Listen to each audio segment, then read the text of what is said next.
Eu queria falar um pouquinho do sintético. Você tem duas grandes divisões, tá? Você tem o que é membrana sintética, tá? E tem membrana acrílica de poliuretano, acrílica, cimento, etc, etc. E você tem as mantas sintéticas, que aqui pelo Brasil, pela norma brasileira, são as mantas de PVC e TPO. Tá? E por que toda essa preocupação quando eu começo a falar muito de membrana? Porque no mercado brasileiro, e vocês que atuam nisso, membrana é um material que teve um crescimento muito grande de consumo de venda. Tá? E isso, por exemplo, pode se notar, tem duas pesquisas do IBE que eu gosto muito de mostrar, o Zé deve estar aí, o Thiago. Foi feita em 2021, que era uma pesquisa livre, que perguntou para algumas pessoas o que você usa na impermeabilização. E muitas das respostas foram em membranas. Isso dentro do IBE assustou um pouco. Não era uma resposta esperada naquela hora, tá? E a gente viu que era muita coisa de membrana e aí nos preocupou pelo seguinte, como é que estão usando, quais membranas e como é que estão aplicando, porque é uma realidade de mercado.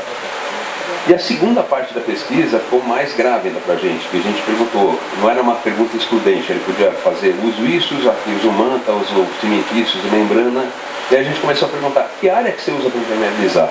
E quando a gente listou as áreas das porcentagens, a maioria delas poderia ser utilizada com membranas. Então a gente fica, pô, peraí, os caras estão usando certo, da maneira correta, a membrana boa, a preocupação começa a ficar um pouco maior, tá? De novo. Uma hora termina.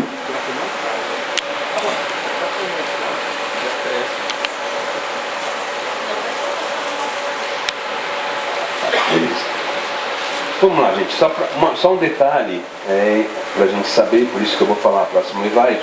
No Brasil, quando eu falei que tem membrana sintética e manta sintética, isso é uma normativa brasileira. É a norma brasileira que separa material que vem pronto da fábrica, chamado como manta, e o que é feito na hora da impermeabilização é chamado de membrana, tá? Grosso modo. Então tem duas vertentes. Na Europa é diferente.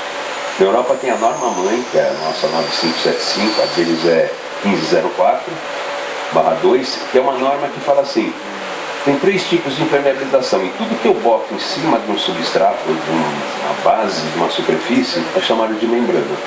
Então na Europa você não tem manta asfáltica, você fala membrana asfáltica, você não tem manta de PVC, você fala membrana de PVC, ou seja, tudo que eu botei em cima é chamado de membrana, tá?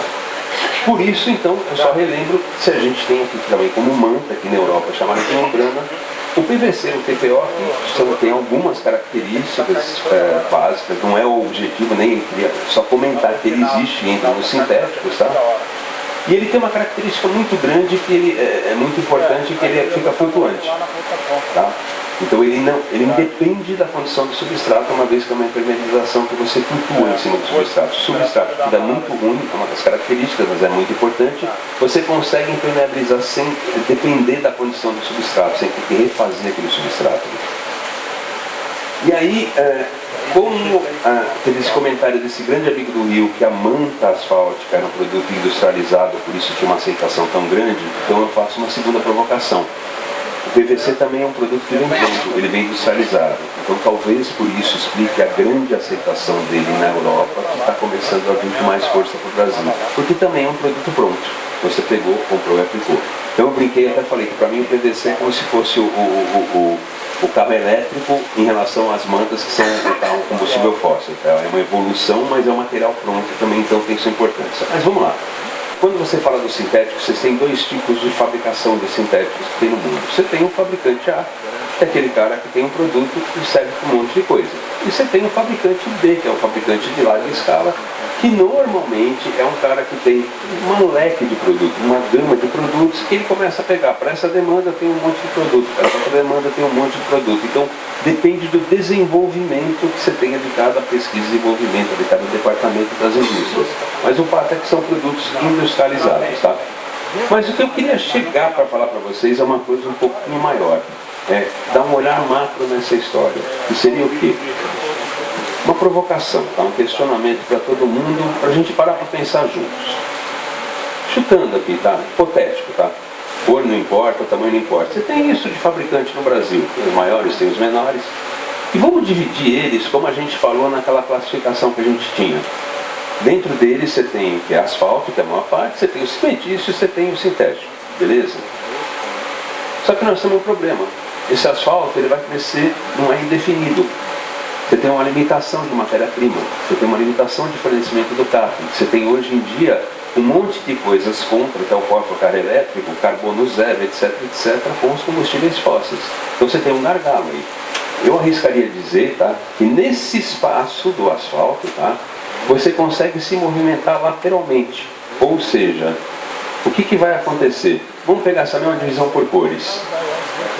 Uma hora, um fabricante vai tomar conta do outro, ele vai produzir mais e comer o mercado do outro, e o outro vai comer o dele. Ele vai crescer nesse sentido, ele não consegue crescer nesse sentido. Por quê? Porque ele tem uma limitação de fornecimento de matéria-prima principal. Começa daí o problema. E aí, onde eu queria chegar com vocês? Por exemplo, se a gente tem essa limitação, e a gente sabe que a gente tem um déficit habitacional no Brasil, então a gente tem que construir. Se a gente constrói, de alguma forma, a gente tem que impermeabilizar, ou fingir que está impermeabilizando, ou deveria impermeabilizar. Se o principal produto tem uma limitação de matéria-prima de fornecimento, como é que eu faço? Eu não estou com... Está desbalanceada a coisa, tá? Então, por hipótese, tá? Vamos imaginar, se eu tenho 10 lugares para impermeabilizar, se eu tenho 10 casas para impermeabilizar, por lógica, eu vou impermeabilizar 7 com manta asfáltica, 2 com cimentício e 1 com sintético. Perfeito? É uma estatística normalmente do que acontece no mercado. Mas se no mesmo momento eu tenho 15 casas, porque cresceu, eu preciso construir mais, eu tenho minha casa, minha vida, tem um monte de coisa que eu preciso botar habitação para todo mundo, e não tem. As 15 casas, com as 10 eu resolvi. Com as 15, se eu chegar e fizer as mesmas 7 com manta asfáltica, tá? Faço as mesmas 2 com cimentício e faço uma com sintético, me sobram 5. O que eu uso nessas 5 de bate-pronto? Então, essa é a minha provocação, tá? Do mesmo jeito que eu falei que o asfalto é limitado ao crescimento, eu te diria, quando você mexe no cimentício e no sintético, é mais fácil você crescer. Então você consegue alterar posições de uma empresa mexendo talvez nos sintéticos ou nos cimentícios. Talvez o que você não consiga mexer com asfalto. Então, para mim, essa é a provocação. Eu acho que quando a gente pensa em empresa e crescimento, a gente começa a balizar. Espera aí, o asfalto é um mercado maduro, mas eu estou no limite. Eu preciso pensar nos outros sistemas de impermeabilização para me posicionar e crescer. Então eu acho que a chave disso começa a ser o cimentício e o sintético. O cimentício, todos que trabalham em impermeabilização, acabam virando um grande commodity. Então é um produto mais complicado para uma indústria crescer e ter lucro, muitas vezes, na própria aplicação. Então você retorna para o sintético e diz assim, cara, se eu tiver um sintético melhor que o outro, talvez eu cresça. Se eu tiver mais cimentício, talvez eu cresça. Então eu acho que a grande chave seria o sintético. E aí, isso que eu brinquei da Rede Globo, se você começar a pegar historicamente o que tem de informação, tá? Só o que está sublinhado ali, a gente tem dados que tem um crescimento habitacional. E tem um crescimento da construção no Brasil, nos últimos tempos, nos últimos anos. E ao mesmo tempo, você também começa a apontar que está faltando matéria-prima para o principal produto que tem, que é a manta asfáltica, que está abrindo uma lacuna para você trabalhar com impermeabilização com outros produtos. Isso não sou eu que estou falando, isso veio de notícias, tá? Então vai em encontro aquilo que a gente estava falando. Então pode ser a chave do negócio trabalhar com material sintético. Mas aí começa a ficar uma figura. Do mesmo jeito que você tem o manteiro, que trabalha e gosta de manta asfáltica, você vai ter que ter a figura do membraneiro. É o cara que vai aprender a falar de membrana e falar de você de igual de membrana. Do mesmo jeito que você tem o manteiro. Tá? E aí a brincadeira vai ser assim, todas as indústrias mais sérias, lógico, que estão aqui, a gente vai ter que ter um cara que sabe de membrana, vai ter que ter o fabricante idôneo, vai ter que ter normas e regras que ele siga e vai ter que ter histórico. O cara vai ter que chegar para você e falar, eu fiz assim, deu certo assim, não deu. Isso vai ser regra para todo mundo, se você quiser crescer nesse pedaço de mercado. E aí você vai ter que começar a enxergar o que é meu produto, o que é a água e como a água atua na minha obra. Eu, enxergando essa tríade, eu consigo colocar o meu produto. A cabeça, mesmo a cabeça que tinha o cara de monta, passa pelo cara de membrana. E isso vai ter que ter uma inter-relação sempre entre fabricante, aplicador, projetista. Esse ciclo é contínuo. Se você não passar a informação de um para o outro, você não cresce. E aí, o que precisa para melhorar tudo isso? Tá? O que a gente precisa fazer? Número 1, a gente precisa, é o que está acontecendo dos bastidores e muito pouca gente está vendo e está divulgando. Tá? Você precisa melhorar as normas dos sintéticos, do mesmo jeito que a norma de manta asfáltica, que é uma norma talvez a mais elaborada, antiga, mas passa por revisões, que existe e coloca a manta fora da situação limite. Tá? Você vai ter que ter uma interação maior dos projetistas, um conhecimento maior dos projetistas do fabricante nesse tipo de material. Tá? E você vai ter que ter inclusão de uma série de ensaios, como tem na manta, que você tem flexibilidade a frio, você tem uma série de coisas que tiram a manta da condição normal para testá-la fora de condição normal, ou seja, nesse momento eu falo, estou testando o desempenho da manta, não estou testando a manta em si. Eu vou ter que ter isso também nos sintéticos, tá? Então o que eu quero brincar assim, se você pega uma norma de manta, hoje em dia na última revisão, você tem uma série de características e parâmetros que falam, se a manta for boa tem que passar por isso. Antigamente, membranas, não sei o que, era uma norma mais chula possível, que falava tem que ter alongamento de 100, 200 e acabou. Hoje em dia, nas revisões, você começa a ter normas mais parrudas, você começa a ter exigência, você começa a ter, precisa ter isso, precisa ter aquilo, começa a dividir em classe. Por exemplo, a membrana acrílica que foi botada, ela pegou e dividiu o material em 4 classes. Então serve para isso, mas não serve para aquilo. Serve. Então começou a melhorar, vamos dizer assim, botar o mercado um pouquinho para cima. Essas revisões que você tem no PU, a primeira que teve, assim como você tem no PVC, as revisões que estão tendo nos grupos técnicos, buscam tudo melhoria. Ou seja, eu estou tentando melhorar, elevar a barra do meu produto. Tá? Por exemplo, aqui só para ilustrar, isso daqui é um teste de CBA, que é uma tecnologia que trouxe, veio à moda, tá? É uma coisa que se usa na Europa há muitos anos, está se trazendo para o Brasil, que ele está fazendo uma abertura numa membrana para ver quanto que a membrana aguentaria, seja ela qual for, tá? Suportar se ela for colocada numa laje que vai fissurar, quanto tempo ela aguenta sem fissurar. Então você vê que ele está afastando ali, a membrana está se abrindo, ali você vai tendo uma força grande em função do deslocamento, vai abrindo a parte de baixo e ainda não rasgou. Vai chegar uma hora que ela rasga, uma hora que ela rasga você fala, esse é o limite da membrana. Então teoricamente é um parâmetro que eu vou dizer assim para você, se você quiser essa membrana, que tua laje você acha, você tem dados que vai fissurar desse jeito, essa membrana te ajuda. Se você tiver uma laje que fissura mais, tem que pegar uma membrana com outra capacidade. Mas pela primeira vez você começa a qualificar a membrana. Você fala, olha, a membrana é que nem a manta, tem tipo A, B, C, tem tipo 1, tipo 2, tipo 3. Você começa a fazer isso com membrana. Então é uma evolução do mercado, tá? E aí,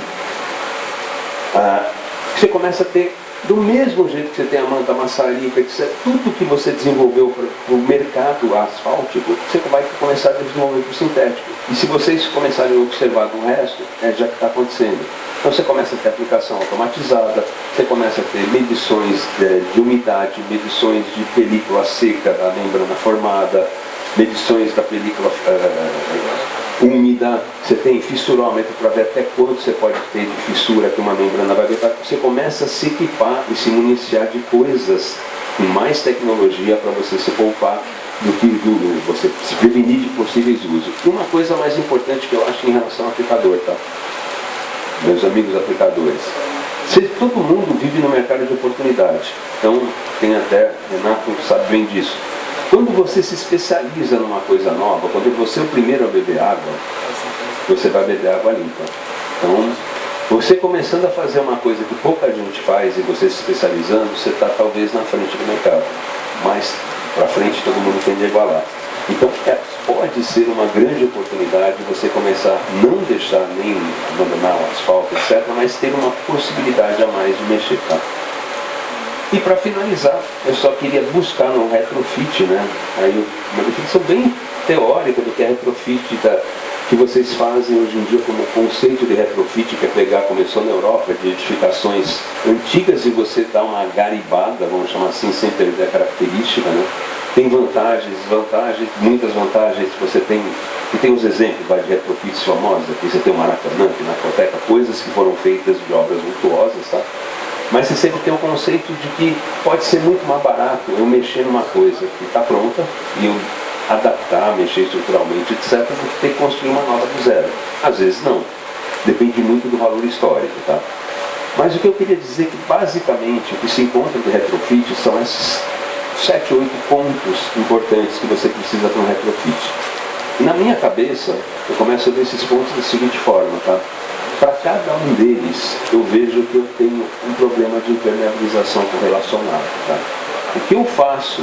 Eu tenho que prevenir a impermeabilização que eu tenho antes ou depois. Tá?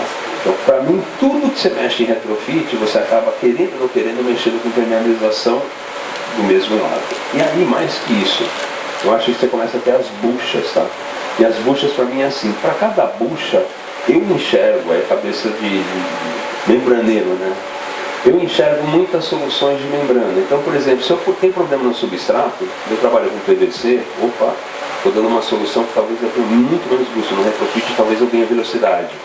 Se eu trabalho num lugar que eu tenho que moldar no local, putz, eu pego uma membrana.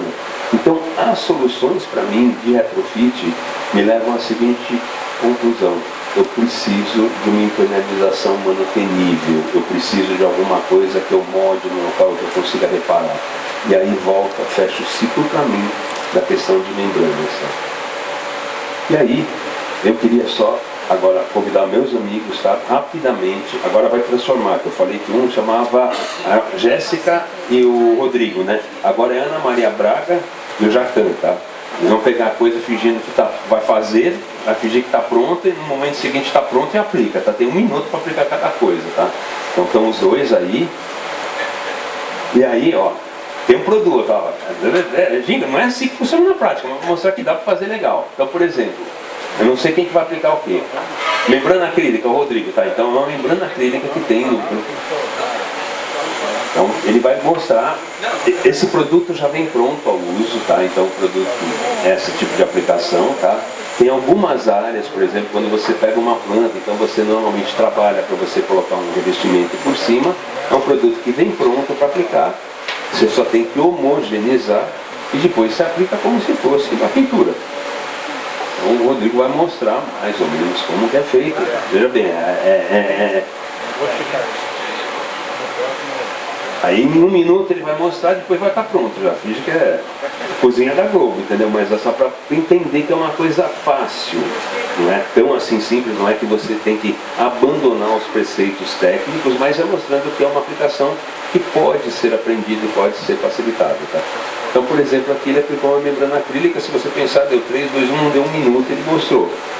Tá? Então isso é uma aplicação de uma membrana. Claro que você tem controle de consumo, você tem uma série de parâmetros, mas eu queria mostrar que é uma coisa viável. Tá? Agora a Jéssica vai mostrar o que? Isso daí tem um epóxi, se eu passar o poliuretano? Não. Então poliuretano, já, vamos lá para frente. Então isso daqui de membrana acrílica, eu vou botar 1 minuto, não precisa não passar também o outro com alçanacril branco.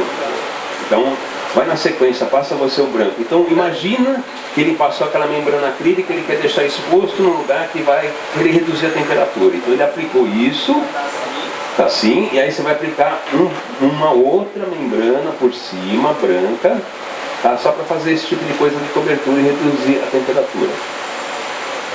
Então, do mesmo jeito ele vai lá, então eu vou encher, essas daí são as características principais de produto, tá? Só para saber onde usa, o que é mais importante nele. E aí tem 1 minuto que ele está, teoricamente, via funcionar para ele aplicar. Em 1 minuto ele vai mostrar que dá para aplicar. Ó, tô brincando, tá? Ludicamente. A Jéssica, calma que você não chegou no seu, no Rodrigo. Tá no Jacan, calma. 1 minuto, fala 1 minuto, o outro quer acabar logo, né? Não, pronto. Então aqui o Rodrigo mostra, por exemplo, ele tinha uma membrana e ele passou uma outra camada que ficou branca, mais refletante, diminui a temperatura. Tem outras características que têm uma resistência para ficar exposto. Por exemplo, são 2 membranas. A Jéssica estava mexendo ali, um outro produto, tem um HP, vocês mexeram também, que eu volto para frente. Vai no 341, tá? Então ela está mexendo com poliuretano, um outro tipo de membrana, aí um produto bicomponente, então teoricamente, tá? Ele precisa de mais tempo, porque ele vai misturar o B no A, homogeneizar os dois, usado em reservatórios, usado em lajes, floreiras, etc. Mostra que você aplicou, Jéssica, a primeira demanda. Então ela aplicou, depois de misturado, tem uma série de usos, piscina, espelho d'água, floreira, etc. E ele ficou com essa consistência numa aplicação, como se fosse uma pintura, tá? Você vai fazer o que agora? 3... Tá, então do mesmo jeito que eles aplicaram branco para ficar exposto numa membrana acrílica, que é um sistema mais completo. Eu tenho uma base, tem um produto melhor adaptado para resistir ao UV do sol, eles estão fazendo a mesma coisa que o poliuretano, tá? Então eles vão aplicar um poliuretano que seria estrutural, e agora um acabamento no poliuretano. Do mesmo jeito, é um material, também demoraria mais tempo, porque ele tem que misturar o B no A, misturar os dois, homogeneizar, e aí eles vão aplicar como se fosse uma pintura. Então a Jéssica está aplicando. Tudo isso daí é Globo, tá? Então, por exemplo, ele teve que misturar, demorou 2 minutos, aqui não vai aparecer para vocês, eles misturaram lá no cantinho, nos bastidores, tá?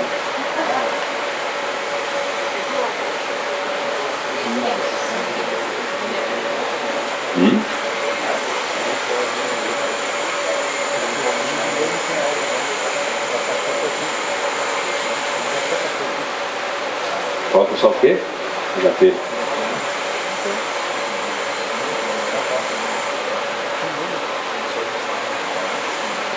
Isso daqui, vou mostrar para eles, né? Isso daqui é uma membrana de poliuretano, se você quiser ver, passar, normal. Isso é a mesma membrana coberta de branco para ficar exposta, tá? Essa é poliuretano. Aqui no calção não sei se é essa aqui. Não? Ou que tem o branco. Tá, então aqui a Jéssica aplicou o poliuretano branco, que é esse que está passando para vocês. Esse é o material, uma resistência. O poliuretano é um material sintético muito interessante, que ele começa a ter as normas do IBE, etc. Um desempenho, uma vida útil dos mais altos possíveis. Tá? Então, são materiais que têm um desempenho, a vida útil de referência bastante alta. Tá? E aqui no caso, esse branco é um material que pode ficar exposto a material alifático, e além de tudo, pelo branco, ele ajuda na redução térmica. Tá? E agora, por último, eles vão aplicar um produto que é uma coisa nova que tem acontecido bastante, que é o que a gente chama de um produto acrílico com cimento, ou um híbrido, seria um cimento com acrílico. Tá?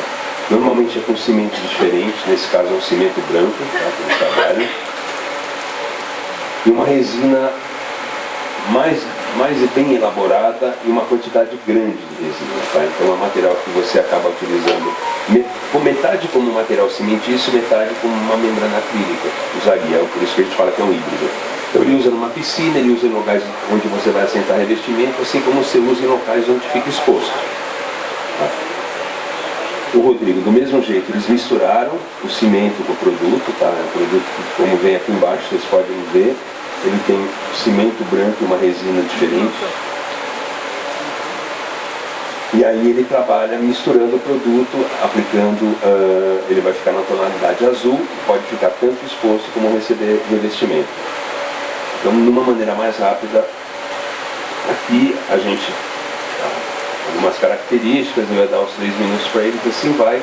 Na verdade, eu queria mostrar, vamos dizer, são produtos, claro, não é essa brincadeira, não é a cozinha da Globo, mas são produtos factíveis de bem trabalhar, bem estudados, com aplicadores sérios, com a ajuda da fábrica, mas possíveis, tecnologias possíveis de maturar e ter presença no mercado. Tá? Eu acho que era isso, né? Agradecer os dois, passamos muito rápido aqui. E eu queria, como eu falei com o Renato e com o Daniel, termino a nossa parte, agradeço muito que a gente pôde contribuir, e eu queria complementar com as minhas amigas, Thaís, Cláudia, Camila, na parte de inovação tecnológica. Tá? Então a gente está falando de membrana, como eu falei que tem que melhorar tudo de membrana, ensaios. Existe, alguns de vocês sabem, para fazer teste de estanqueidade, muitas vezes você faz com água, mas existem testes eletrônicos e não destrutivos que estão sendo colocados inclusive na norma atual. E um deles é a medição por Validate Detector. Tanto quanto faz uma manta, você consegue fazer uma membrana. O que é isso? Depois eu chamo elas aqui para explicar melhor, mas é uma sensação que eu preciso ver se o produto foi bem feito. Num banheiro, por exemplo, se for encher de água num prédio, todos os banheiros fazer estanqueidade, teoricamente seria o certo, mas você pode ter um problema de consumo de água, de tempo, etc. Às vezes um Holiday Detector você consegue rapidamente passar e fazer. Para chamar a Thaís. E fazer, o Fabrício e a Thaís podem falar, e fazer um ensaio, tá? Não destrutivo, que é muito mais rápido, e você detectar uma falha que você tenha na impermeabilização.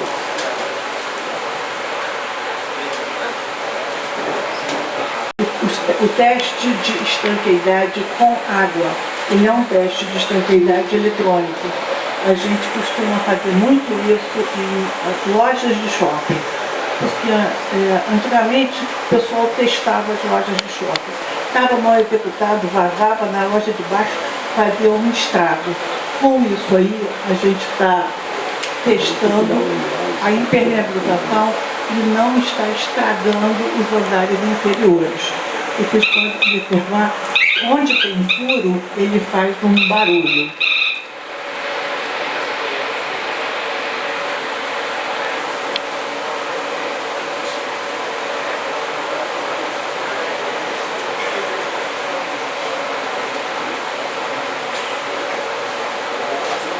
Ele testou a membrana, ele agora vai dar um furo na membrana para vocês verem.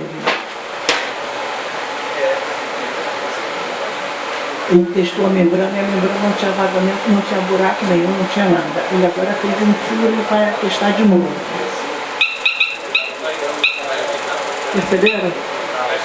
Esse teste, quando a gente faz o teste e não dá problema nenhum, a gente dá uma garantia de estanqueidade da área naquele local. Tá vendo? Ele pode ser feito em mantas, pode ser feito em membranas de poliuretano, membranas acrílicas. Qualquer membrana que não tenha cimento, porque esse teste ele faz o curto com faz o terra com o chão. Então, onde membrana de cimentício não funciona, só com membranas acrílicas de poliuretano, resinas ou mantas asfálticas. Tá?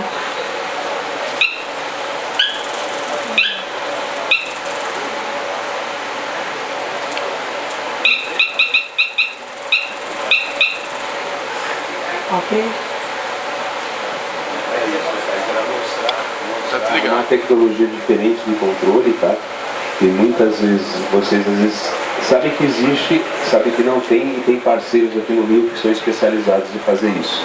E às vezes nas obras de vocês podem ajudar numa situação de estanqueidade, de verificação, fiscalização de obra de uma maneira mais rápida e fácil. É mais isso que a gente combinou de mostrar o trabalho. Agora você vai mostrar em manta, né, Thaís? O que ele testou agora foi a membrana de poliuretano. Ah, é PVC. Membrana de PVC. Agora ele vai testar uma manta asfáltica. Olha só, ele está testando a manta. Não tem nada na manta, tá vendo?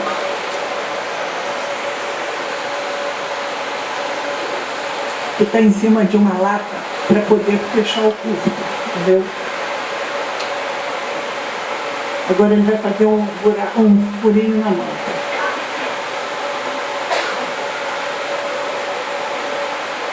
A manta foi cedida pela Vedacity.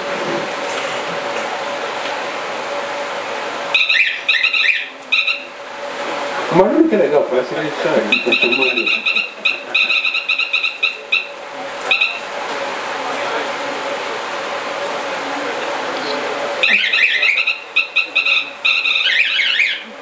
Esse aparelho também tem feito uma vassourinha, que você passa, ele está usando um negócio que levanta, mas ele está usando uma parte pontiaguda. Mas tem uma vassourinha que ele passa na área toda. Ele só usa esse equipamento pontiagudo assim, ao redor dos ralos, em cantinhos, ele usa isso aí, tá? Bom, era isso aí, né? Obrigada. Obrigado. Uma boa tarde para vocês. Gente, obrigado.